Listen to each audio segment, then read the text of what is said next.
Capitaliser les conseils d'urgence de votre procès en lisant les liens dans la procédure.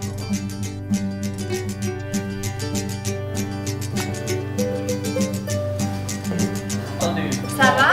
Je suis bien. C'est bon. Oui. Ouais. Et je suis très contente. Je dis toujours la même chose, mais aussi, docteur, je suis très nerveuse aujourd'hui. Nerveuse à Oui. cause de ces préparations-là. Oui, non, à cause de que c'est la première interview en français. Ah oui, c'est pas grave, c'est pas grave. Et la deuxième chose, c'est que c'est avec vous que je vous respecte beaucoup. C'est gentil, merci. Ok? Mhm.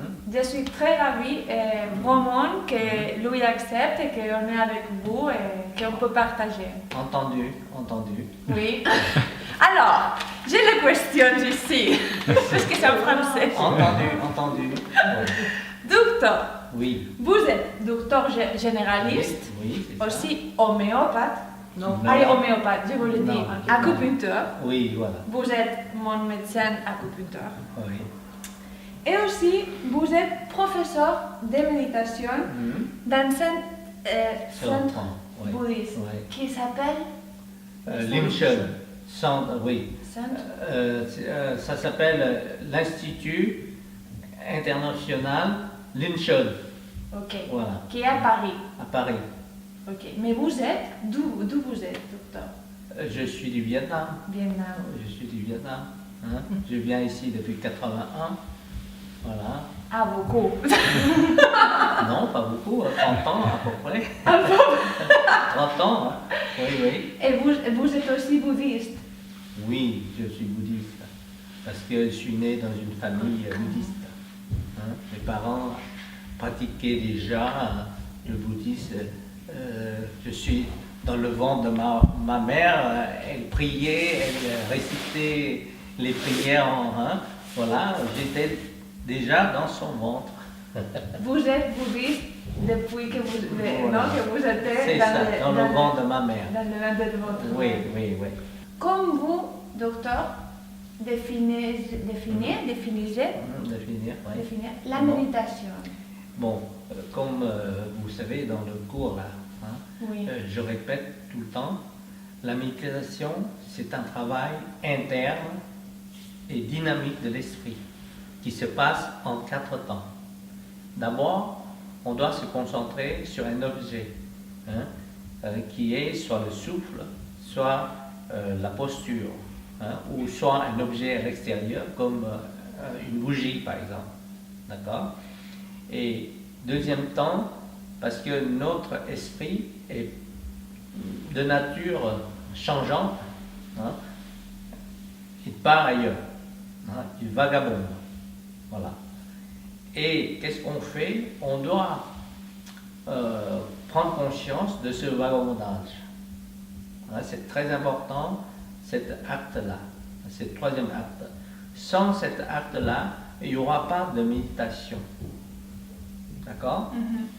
Et puis, une fois reconnaît ce vagabondage, on doit lâcher prise, c'est-à-dire lâcher ces pensées-là, lâcher ces rêveries-là et revenez dans la concentration, le souffle ou la posture. Et au fur et à mesure, l'esprit s'ouvre, voilà, jusqu'à un état appelé la pleine conscience. La pleine conscience. Voilà, c'est ça la méditation. Mais il y a beaucoup de méditations, non? Il y a la méditation bouddhiste, la méditation chrétienne. Oui. Vous savez, comme vous le savez, il y a plusieurs formes de méditation selon les confessions. Méditation chrétienne, islamiste, israélite, etc. La méditation bouddhique diffère de ces pratiques-là par ses objectifs. Il y en a 3. Okay. D'abord, il faut comprendre, découvrir et comprendre l'esprit et le corps. Deuxième objectif, c'est apprivoiser l'esprit. Et c'est comme on apprivoise un cheval sauvage. Oui. Vous comprenez? Voilà. Là, notre esprit, c'est comme un cheval sauvage Oui. ou un singe. Donc, il faut l'apprivoiser, c'est-à-dire le rendre plus docile, le rendre plus maniable. Hein? Voilà. Et le troisième objectif, c'est de libérer l'esprit de toutes les souillures et la souffrance. C'est le but ultime du bouddhisme. Parce que c'était le but de Bouddha, non? Le Bouddha, Oui, il a, les- oui, là, vous voyez, Bouddha, on suit le pas Le du Bouddha. Bouddha. Lui, il a atteint un niveau où, pour lui, il n'y a plus de souffrance. C'est ça. Aïe, on doit arrêter. Il y a du chemin, hein, Il y a du chemin. hein, oui, oui, oui, oui. Et une autre chose aussi, c'est quelle est la différence avec le mindfulness? Parce que tout le monde maintenant non, écoute beaucoup le mot mindfulness. Mais Mindfulness, c'est la pleine conscience. oui, Hein, la pleine conscience. Ça dépend, vous voyez, dans le bouddhisme, on ne s'arrête pas au bien-être du corps ou de l'esprit.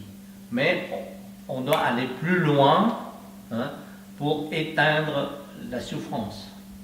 Hein, la souffrance. oui. Hein, voilà. Donc, le mindfulness, c'est une pratique qui adapte à la société occidentale. Hein. Il prend la partie technique, hein, de la méditation bouddhique, mais il enlève tout ce qui est religieux, tout ce qui est croyance. Hein. Bon, il condense en une pure méditation. Hein, voilà. Maintenant, on parle de mindfulness. C'est l'invention d'un psychologue, John Kabat-Zinn. John Kabat-Zinn. Voilà, c'est lui qui est. J'ai tout dit. Voilà. C'est lui, c'est lui. Oui, mais c'est lui. Mais qui a travaillé aussi beaucoup pour tout ça, c'est Matthew Ricard, non? Aussi pour aider à tout. Bon, si on regarde l'histoire, Ok. hein, au début, c'est l'initiative de deux personnes. Hein. C'est Monsieur Varela, Francisco Varela. Francisco Varela. Varela, hein. Il est professeur de neurosciences à Paris, là, hein, l'école polytechnique. Et un autre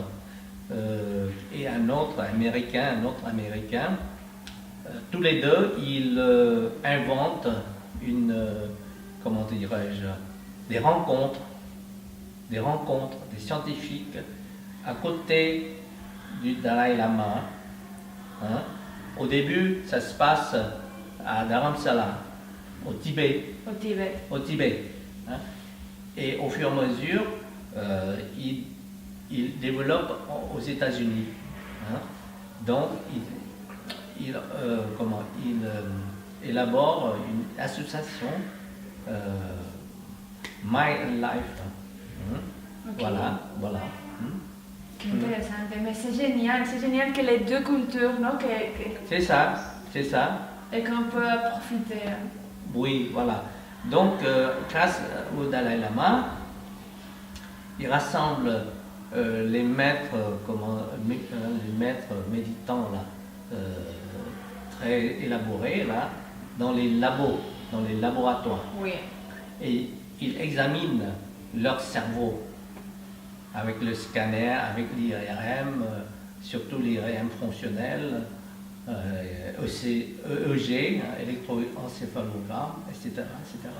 Et c'est là-bas où Matthew Ricard, non, il est plein de toutes Voilà, ces c'est ça. Et le scientifique dit que vous êtes l'homme plus heureux du monde, non? Oui. Ils ont décidé. Oui, voilà, parce que avec sa pratique, certainement, son cerveau a changé. Wow. Son cerveau a changé. Hein.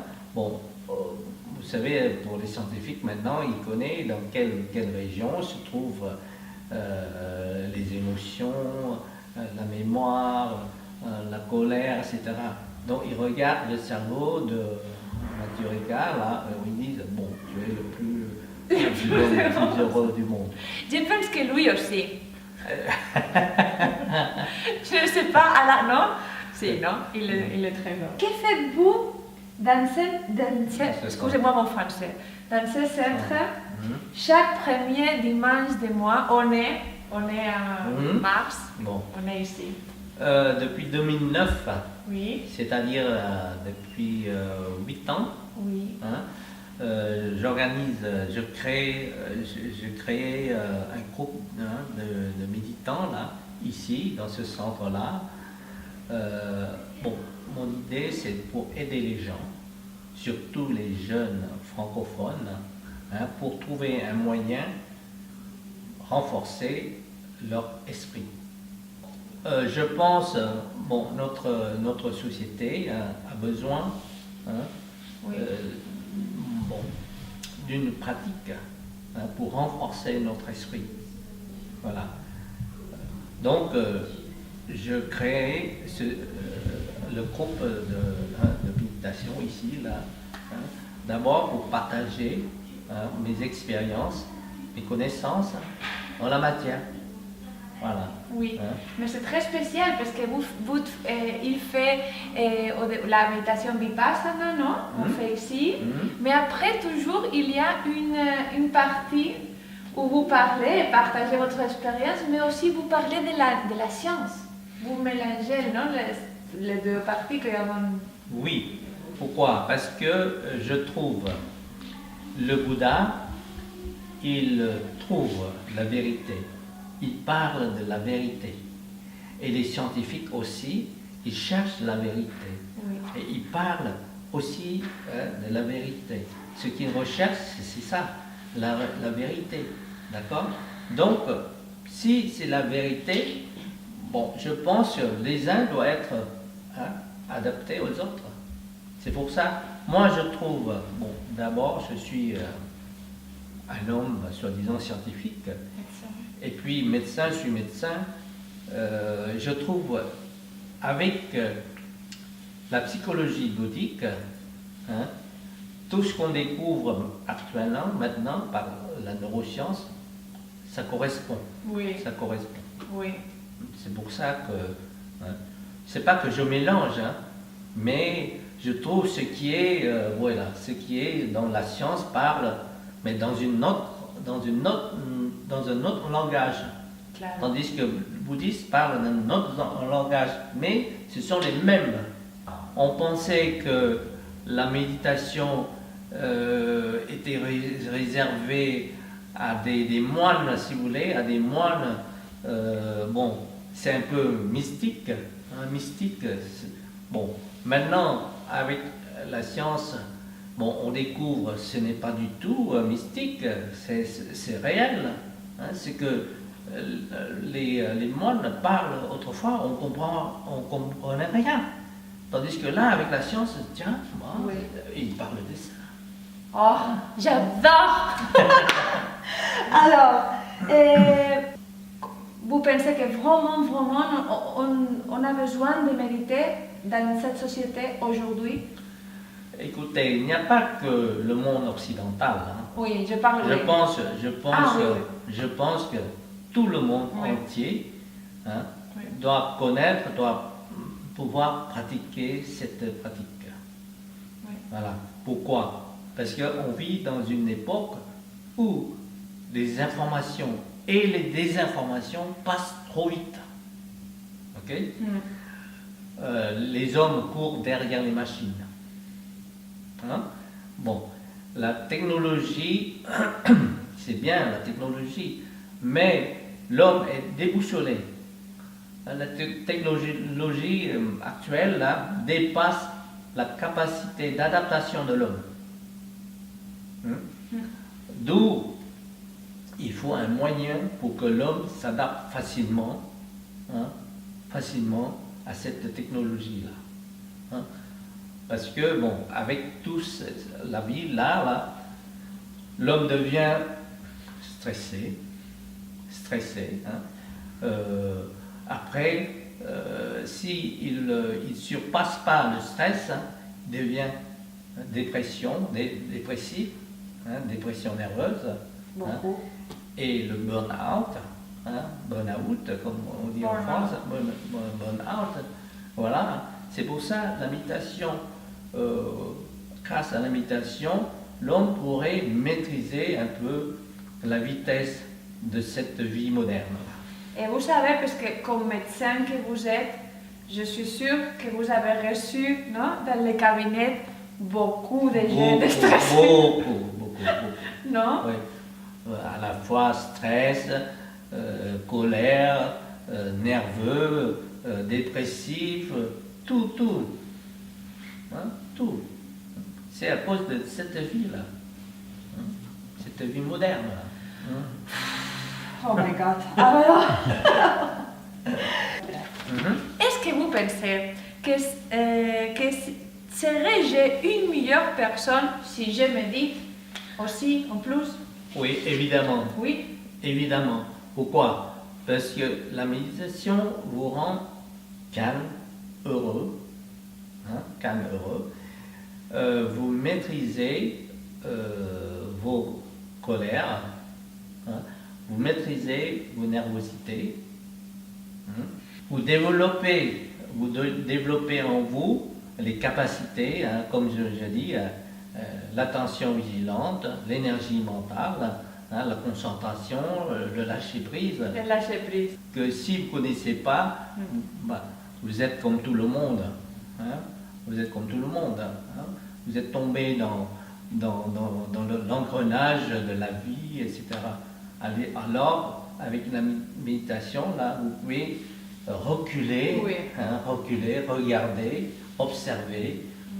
En quelque sorte, je vous dis, vous développez en vous une métaconscience. Waouh! Wow.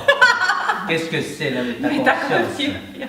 La métaconscience, c'est une conscience qui peut observer elle-même avec ses processus, c'est-à-dire la perception, les sentiments, les émotions. Voilà, tout ça, vous voyez comment ça arrive. Oui. Voyez, d'où vous devenez quelqu'un, mieux, mieux, voilà. Est-ce qu'on parle beaucoup maintenant, non, de l'intelligence émotionnelle, d'être intelligent émotionnel? Intelligent, c'est ça l'intelligence. Oui. C'est ça l'intelligence. Oui. Voilà. Et la méditation, c'est fondamental pour être plus intelligent. Plus intelligent, voilà, Oui. c'est ça. Mais qu'est-ce que c'est dans votre vie, la méditation, dans votre vie personnelle? Entendu, Oui. je comprends. Bon, pour moi, la méditation, c'est mon jardin secret. Là, quand je rentre, je découvre moi-même. Vous voyez, je suis en face de moi, tout nu. Tout nu en face de moi. Au moindre petit changement en moi, je vois. Je vois qu'est-ce que c'est. Voilà. Et puis là où je trouve le bon moyen, pour développer en moi toutes ces capacités-là, qui me rend heureux, calme. C'est de la poésie. C'est gentil, c'est gentil. Et vous partagez aussi avec votre épouse, non? Elle pratique aussi. Et depuis elle pratique, je suis un peu plus calme. Je suis un peu plus calme. Bueno. Docteur, merci beaucoup. C'est moi Je qui suis- vous remercie. Non, c'est... Ouais. Un mot génial. Merci. beaucoup.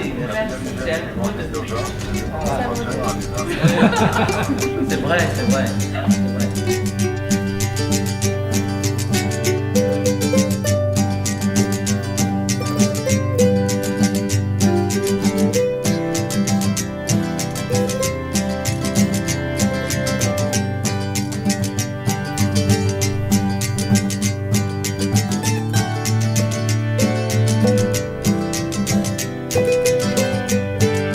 Très jolie l'interview. Ah oui, très sympa. Non? Vous avez pas besoin de dire. Quand je la vois, Est-ce que jamais... oh je tombe en amour.